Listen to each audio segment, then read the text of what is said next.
नमस्कार।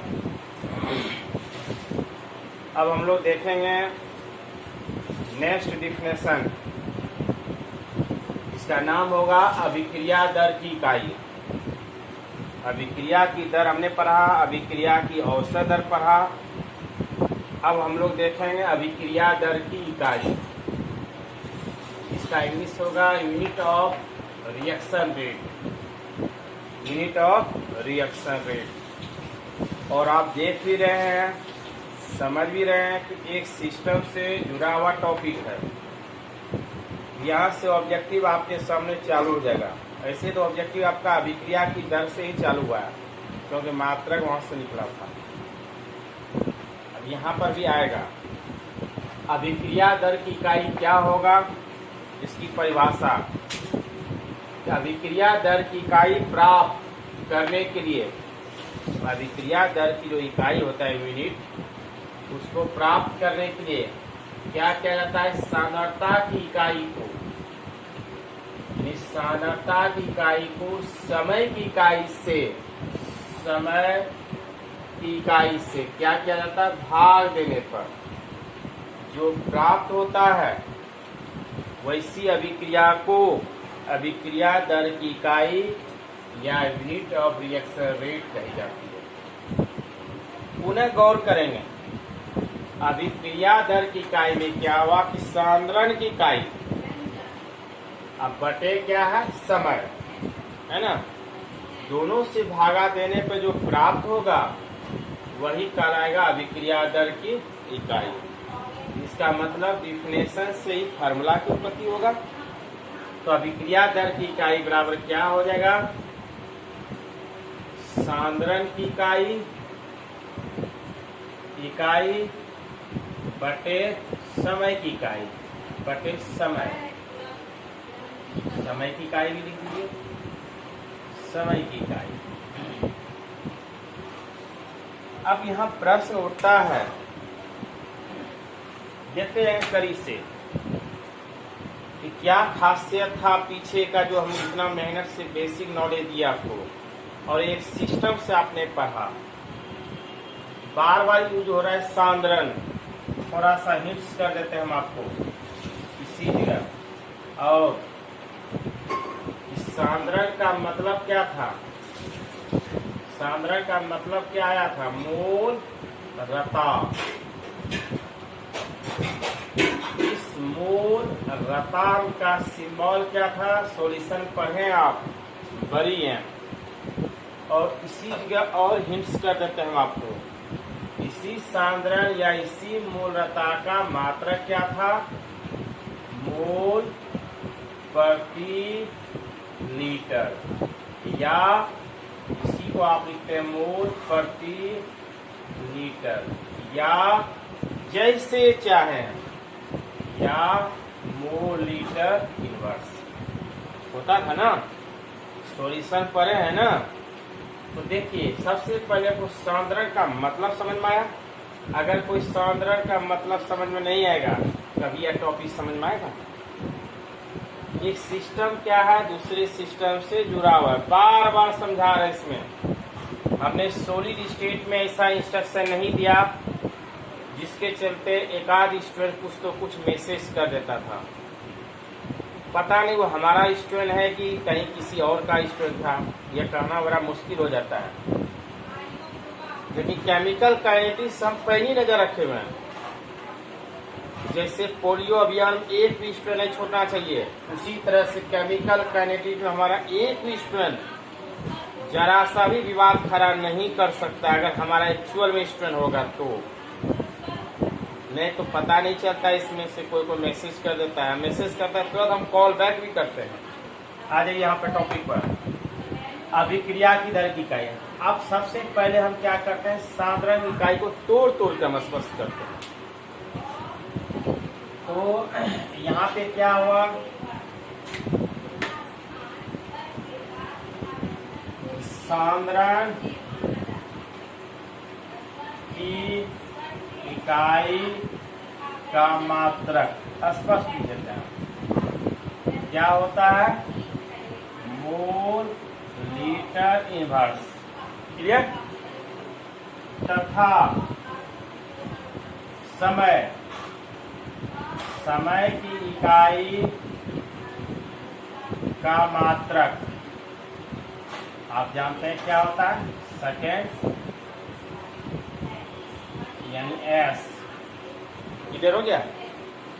तब इसी चीज को हम यहाँ बैठा देंगे। अभिक्रिया दर की इकाई अर्थात आर लिख देते हैं शॉर्ट में सिंबल, सब में वही आएगा। सांद्रण इकाई का क्या था मात्रक? Mole litre inverse. और समय की इकाई क्या हुआ? सेकेंड। अब इसी को आप ऊपर लेके जाएंगे, जो नीचे पॉजिटिव है ऊपर जाएगा, क्या आ जाएगा? निगेटिव। तो इसका क्या हो जाएगा? Mole litre inverse second inverse. यानी अभिक्रिया दर की इकाई का मात्रक क्या हुआ? Mole litre inverse second inverse. याद रखेंगे, क्योंकि इसके बाद पुनः जो टॉपिक आएगा इसी से संबंध होगा।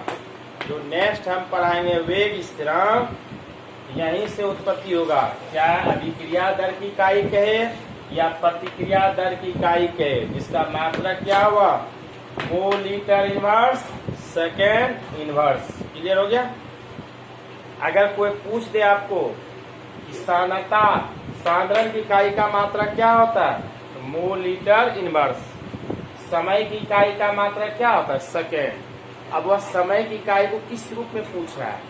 चलिए एक लाइन और लिख देते हैं। यदि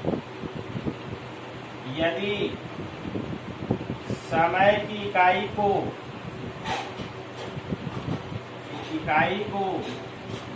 मिनट में दर्शाया जाए तो अभिक्रिया दर की इकाई आर बराबर क्या हो जाएगा? यहीं से आप बोल सकते हैं, तो लिखने की जरूरत नहीं है। एस की जगह क्या लिख देंगे? मिनट। तो चलिए यहाँ निकला वही है, तो क्या लिखेंगे? बोलते जाइए मोल लीटर इनवर्स। खाली सेकेंड की जगह क्या लिखाएगा? Minute inverse. क्लियर हो गया? आर बराबर mole litre inverse minute inverse. ज्यादा आपका यही यूज होगा। या तो आपको अगर कहा गया कि अगर समय को मिनट में अगर दर्शाया जाए तो इसका मात्रक क्या होगा? कुछ नहीं होगा, मिनट इनवर्स कर देंगे। क्लियर? पुनः एक बार रिवाइज, तो इसके बाद जो हम पढ़ाएंगे वेग स्थिरांक, वहीं से आएगा ऑर्डर एनवा कोटि, zero order, first order, second order, objective का समूह तैयार हो जाएगा। जो ऑब्जेक्टिव का समूह तैयार होगा उसके लिए हमने बेसिक चीजों को आपको सिस्टमेटिक ढंग से पढ़ा रहे हैं, इसलिए पार्ट बाय पार्ट वीडियो में लिखा हुआ रहेगा। और जो स्टूडेंट हमारे इंस्ट्रक्शन का पालन करेगा वही आगे बढ़ सकता है, उसी को समझ में आ सकता है। और यहाँ अपना मनमानी किया कि हम 5वां वीडियो निकालेंगे और समझ लेंगे, नहीं होगा। किसी भी कीमत पर आप नहीं समझ पाएंगे। रट्टा तो मार, तब क्या करेंगे? रट्टा मारेंगे। और रट्टा मारने से फायदा क्या है? कुछ नहीं है। इसलिए तो हमने कहा कि फिजिकल मार्केट कहता है फिजिकल ये पहले फिजिकल को हम पढ़ा रहे हैं और देखते हैं फिजिकल कौन सा भारी टॉपिक है, कैसे याद नहीं होता है स्टूडेंट को। हम कोई ट्रिक नहीं, हम एक्सप्लेनेशन फुली करके समझाएंगे आपको। परिभाषा में एक बार पुनः गौर कीजिए आप। अभिक्रिया दर की इकाई क्या हुआ? आप लिखेंगे अभिक्रिया की दर की इकाई उसे कहते हैं जो सांद्रण की इकाई को समय की इकाई से भागा दिया जाता है, उसे अभिक्रिया दर की इकाई कहते हैं। अभिक्रिया दर की इकाई बराबर सूत्र क्या होगा? सांद्रण इकाई बटे समय की इकाई। अगर सांद्रण इकाई का मात्रक आप जानते हैं, क्योंकि सॉल्यूशन में आपने पढ़ा है मूलतः मोल लीटर इनवर्स, और समय की इकाई को आप जानते हैं सेकेंड, तो अभिक्रिया दर की इकाई आर बराबर क्या होगा? Mole litre inverse second inverse. और इसके बाद नीचे लिखने की कोई जरूरत नहीं है। अगर बाय दी आपके एग्जाम में आ जाए, कहेंगे सर इतना लंबा चौड़ा लिखेंगे, कोई जरूर नहीं है इतना लंबा चौड़ा।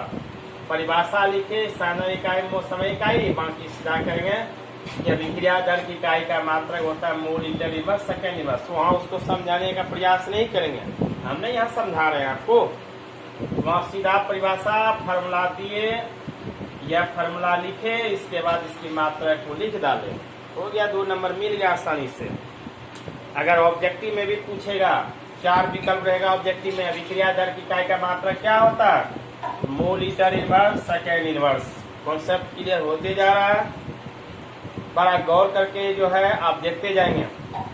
हमने कल केमिकल काइनेटिक्स का वीडियो भेजा है और देख रहे हैं कि व्यूअर बहुत कम है। प्रत्येक टॉपिक को किसी में पूरा 50 को, किसी में 45 को, किसी में 40 को। इसका मतलब है कि स्टूडेंट क्या है, कान बंद करके, आंख बंद करके सोया हुआ है। सोने दीजिए, जब जगेगा उसको फिर वहीं से स्टार्ट करना होगा पार्ट 1 से, और उसको वही सलाह देंगे, वही कहेंगे 1 से स्टार्ट करो, तब समझ में आएगा। चलिए, थैंक यू, धन्यवाद, बेस्ट ऑफ लक।